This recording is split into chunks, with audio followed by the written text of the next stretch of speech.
Assalamualaikum warahmatullahi wabarakatuh. Alhamdulillah, menjawab pertanyaan lagi. Bagaimana seharusnya Bank Syariah dalam menyelesaikan masalah utang yang tidak sanggup dibayar oleh debitur karena adanya krisis COVID-19? Kalau Bank Syariah ini kan pembiayaan, ya sebenarnya nggak ada kreditur, nggak ada debitur ya. Yang ada ya apa ya? Ya mungkin bisa disebut debitur ya kalau statusnya utang. Utang itu kan bisa karena jual beli dibayar tidak tunai ya. Kalau akadnya jual beli tidak tunai maka jadinya utang. Nah, penyelesaian masalah utang yang tidak sanggup dibayar sebenarnya begini, kan di akad.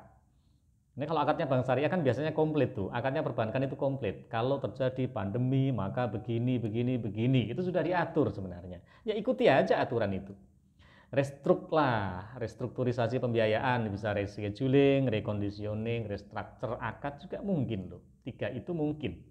Ya rescheduling itu penambahan jangka waktu angsuran tapi tidak nambah jumlah utang. Nah, itu dilakukan bisa. Nah, kalau nambah jumlah utang itu juga memungkinkan asalkan dilakukan sesuai syariah ya. Akadnya yang diubah dari yang sebelumnya misalnya apa ya, murabahah misalnya diubah menjadi musyarakah misalnya. Bisa seperti itu, atau menjadi musyarakah mutanakisah misalnya. Jadi saya kira kok pengalaman saya menjadi DPS ketika kemarin itu terjadi restruk itu insya Allah sudah dilakukan dengan baik. Yang penting ini para praktisinya itu kalau bisa komunikasi dengan nasabah juga dengan tepat agar nasabah itu nggak gagal paham. Karena nasabah gagal paham itu kan oknum yang pertama kali tertuduh itu ya bankirnya. Ini bankirnya jelasinnya seperti apa? Kok nasabahnya ikut-ikutan gagal paham kan seperti itu. Jadi itu ya menyelesaikan masalah utang. Ada sebelum ada kebijakan dari pemerintah kan ada restrukturisasi ya dengan 3 metode yang tadi saya sebutkan, ditambah lagi ada kebijakan dari pemerintah melalui ya pemerintah ini kan dalam hal ini presiden kemudian diterjemahkan oleh OJK. Dari situlah nanti kita bisa on the track aja ikut sesuai ketentuan yang diatur oleh OJK.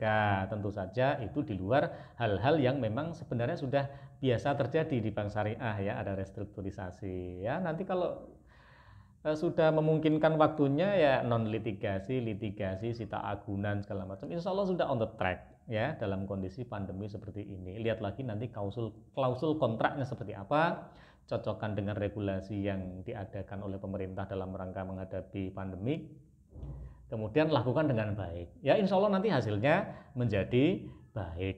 Ya kalau restruk itu maksudnya ya kalau tidak ada kemampuan bayar ya kasih waktu penundaan bayar kan begitu.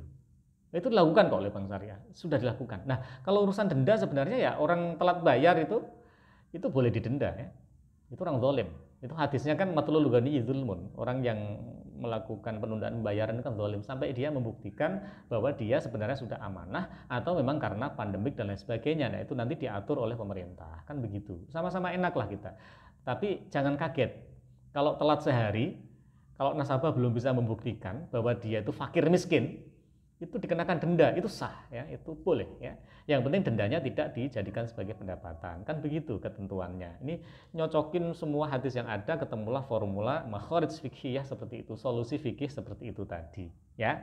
Oke, wallahu muwaffiq ila aqwamit thoriq. Assalamualaikum warahmatullahi wabarakatuh.